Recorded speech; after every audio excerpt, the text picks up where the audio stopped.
ऊर्जा एवं नगर विकास मंत्री ए के शर्मा हमारे साथ मौजूद हैं। मऊ से मुंबई के लिए एक और नई ट्रेन का संचालन किया जाएगा और ये सब किया है ऊर्जा मंत्री और नगर विकास मंत्री ए के शर्मा ने। हमारे साथ मौजूद हैं लगातार। सर, मऊ में मुझे लगता है कि नए नए तरीके के आप जो हैं काम करा रहे हैं, योजनाओं को पूर्ण करा रहे हैं। अब एक ट्रेन का और संचालन कैसे देखते हैं सर इसको? मऊ सहित पूर्वांचल के लोगों को देश के अन्य भागों में जाने में थोड़ी दिक्कत होती थी।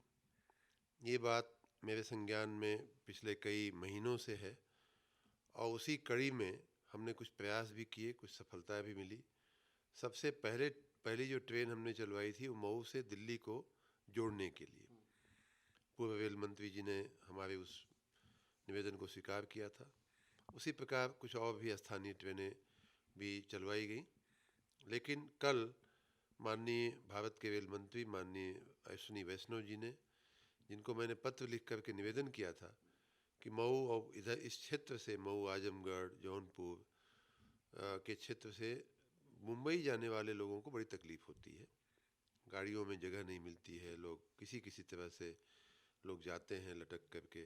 नौकरी करने लोग जाते हैं, बड़ी अपनी आशा के साथ मुंबई जाते हैं लोग, लेकिन बड़ी दिक्कत होती थी। तो ये बात मैंने उनके संज्ञान में मौखिक रूप से भी लाया था और लिखित में भी भेजा था।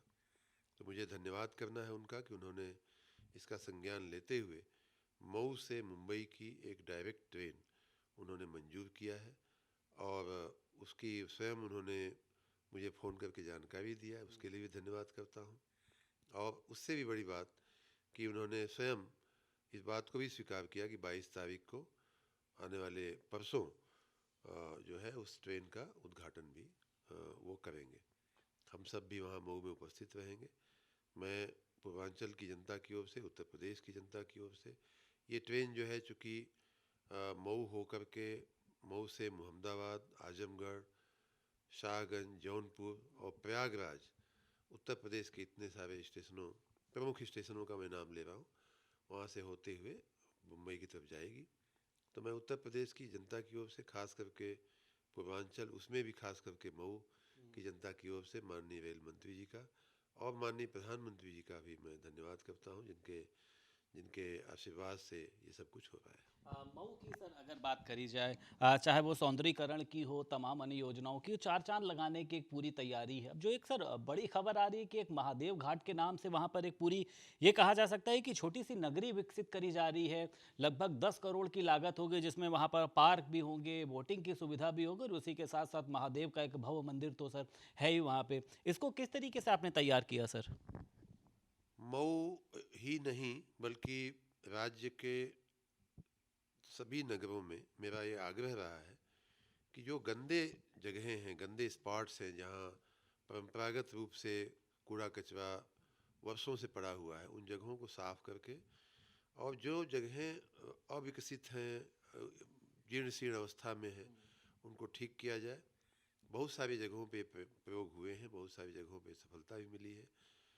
और उसी कड़ी में मऊ का जो तामसा नदी के किनारे एक मऊ महादेव का मंदिर है, वहाँ नीचे काफ़ी गंदगी थी। नदी के किनारे दोनों किनारों पे गंदगी थी। तो उसके पहले इसके पहले हमने थोड़ा प्रयास करके वहाँ एक सेल्फी पॉइंट बनवाया था। थोड़ा अच्छा लगा लोगों को। एक पार्क बनवाया, वो भी अच्छा लगा लोगों को। उसमें से मुझे प्रेरणा मिली कि इसे और भी बेहतर क्यों और बड़ा स्तर पर क्यों न विकसित किया जाए। तो रिवर फ्रंट जो पूरा तमसा नदी का है और महादेव मंदिर का के नीचे का इलाका है, उसको विकसित करने के लिए हम लोगों ने कुछ शैक्षिक संस्थाओं से, कुछ धार्मिक संस्थाओं से, कुछ CSR के जरिए हमने प्रयास किया। वो काम अब शुरू हो गया है।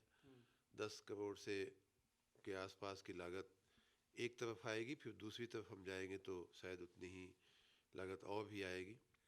तो वो काम शुरू हो गया है। थोड़ा दिवाली और छठ के चलते थोड़ा स्लो हुआ था, लेकिन आने वाले इस वर्ष के अंत के पहले वो काम पूरा का पूरा दिखने लगेगा। पूरा घाट बन जाएगा, रिवर फ्रंट बन जाएगा, वहाँ उठने बैठने की व्यवस्था हो जाएगी, कैफेटेरिया हो जाएगी, लोग लाइटिंग की व्यवस्था हो जाएगी। लोग दिन में ही नहीं, शाम को भी अगर आते हैं तो उनको अच्छा लगेगा।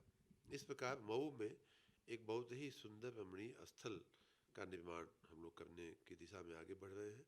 साथ ही जो मऊ महादेव मंदिर था उसमें भी कुछ चीज़ें नई जोड़ी जा रही हैं। वहाँ का जो कमेटी है मंदिर की, उनके आग्रह पे, उनके रिक्वेस्ट पे उस मंदिर का भी स्वरूप पहले की अपेक्षा और भी बेहतर होगा। महादेव की वो जो जगह है और भी सुशोभित होगी, ऐसा मैं मानता हूँ। और भी सर अगर बातचीत करी जाए जिस तरीके से वो चाहे मऊ के लिए हो, लखनऊ में सर अगर हम बात करते हैं सर विद्युत विभाग की एक ओटीएस योजना सर आपने शुरू करी थी, कितना सर उसका लाभ मिल रहा है? आपको लग रहा है कि जो सोच के आपने ये योजना शुरू करी थी उस तरीके के परिणाम सामने आए हैं? बिल्कुल उसी तरह के परिणाम सामने आ रहे हैं। ओटीएस योजना या एक मुफ्त समाधान योजना जो बिजली की लाई गई है वो लोगों को बहुत ही आकर्षक लग रही है। 4 लाख से ज़्यादा लोग आज आज तक उसका लाभ ले चुके हैं और मुझे ये कहने में प्रसन्नता हो रही है कि गरीब से गरीब व्यक्ति जिसके पास बिजली का बिल भरने के लिए अब साधन नहीं थे, या जिसको लगता था कि हमारी बिजली का बिल जो है वो सही नहीं दिया गया है, पिछले कई सालों से बहुत से लोगों पे आपराधिक मामले भी दर्ज हुए थे, 8-9 लाख लोगों पे आपराधिक मामले हैं। तो इन सारे विषयों को लेते हुए हम लोगों ने एक योजना लाई है और ये योजना जो है बहुत ही ऐतिहासिक है। ऐसी योजना पहले कभी उत्तर प्रदेश में नहीं थी और अन्य राज्यों में भी नहीं थी, इसलिए कि हमने इसमें ये कहा है कि जो घरेलू छोटा उपभोक्ता है उसको अगर इस योजना में जुड़ता है तो ब्याज सरचार्ज जो है उस पर 100% तक की छूट दी जाएगी। उसी प्रकार किसानों के बारे में भी हमने कहा है कि 31 मार्च तक का जो उनका बिल है, 31 मार्च 2023 के बाद का बिल हम लोग लेने वाले नहीं हैं। उसको खाली सरकारी जोड़ घटाने के लिए उसको हम लोग रिकॉर्ड पे रख रहे हैं, लेकिन बिल माफ़ किया जा चुका है अप्रैल के बाद का। लेकिन उसके पहले के अगर किसान के नलकूप के बिल का अगर कोई भुगतान बाकी है तो उस पर जो ब्याज लगा है उसको भी 100% हम माफ़ कर रहे हैं। कहीं किसी के मामले में आरसी कट गई है, उसको भी हम इस योजना में स्थान देते हुए आरसी को निरस्त करने की हमने बात कही है।